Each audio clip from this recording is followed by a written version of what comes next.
Nagluluksa ang battle rap community sa pagpanaw ng isang battle rapper na si Romano. Isang veterano sa eksena, nakilala sa kanyang agresibong delivery, matatalas na linya, at husay sa freestyle. Tara balik sa simula, sariwain alaala, karanasan naranasan, may aral na pinamana. Barikada man ng harang, ilang beses man pinara, di tumigil sa halep na manahimik nakibaka. Gasolina ko sila, tagumpay kong tinuring ay insulto sa iba. Nasa tuwing mabibiyayaan at masisilayan nila'y di sila masaya.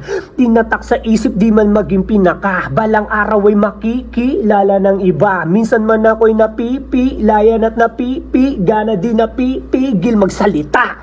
Ang punto ko mas tatagan kung madapa ay matutunan na humakbang paabante, di sapat ang tumayo lang, magalusan o mahulog sa bitag na nakaumang, di natinag sa pangarap na mabago katayuan.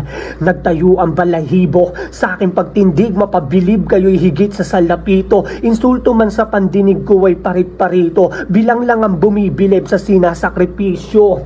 Ganyan lamang talaga, sa umpisa suporta nila'y wag mong asamin. Tandaan mo lang, pag may resulta na, suporta na inaasam pusan ng darating, hanggang sa dumating na pangalan makilala. Kahit saan makarating ay natutong makisama, tsinaga ilang taon higit pa sa isang dekada, imbis umasa sa iba, yung iba sa amin ang umasa. Peace out. Shoutout sa Durugan Dos, sa mga organizer, kay Madam Erlin, sa kay Boss Jad Parak. Siyempre shoutout din sa nakalaban ko kay Katogne. Siyan sa mga malalakas sa Taiwan.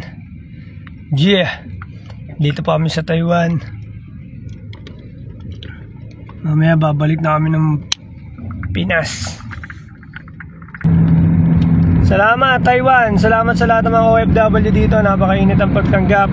Shoutout sa lahat ng mga bumatel, ang lalakas, solid, ang tapon. Yeah, na-live ka na ya. Napa-live siya. Back to the office. Meron pa bang 3GS? Meron pa tayong 3GS, boss. Hindi naman nawawala yan at hindi na mawawala yan. Sa kabila ng kanyang tagumpay sa mga battle rap, dumaan sa matinding pagsubok si Romano nang madiagnose siya ng stage 4 kidney cancer. Sa panahong ito, ipinakita ng battle rap community ang kanilang suporta, mula sa mga kaibigan at kapwa MC hanggang sa mga tagahanga na nagpaabot ng kanilang dasal at tulong. Sa kabila ng kanyang laban sa sakit, nanatili siyang matatag at lumaban hanggang sa huling sandali. Ngayon, bagamat wala na siya sa pisikal na mundo, ang kanyang pangalan at pamana ay mananatiling buhay sa puso ng battle rap community.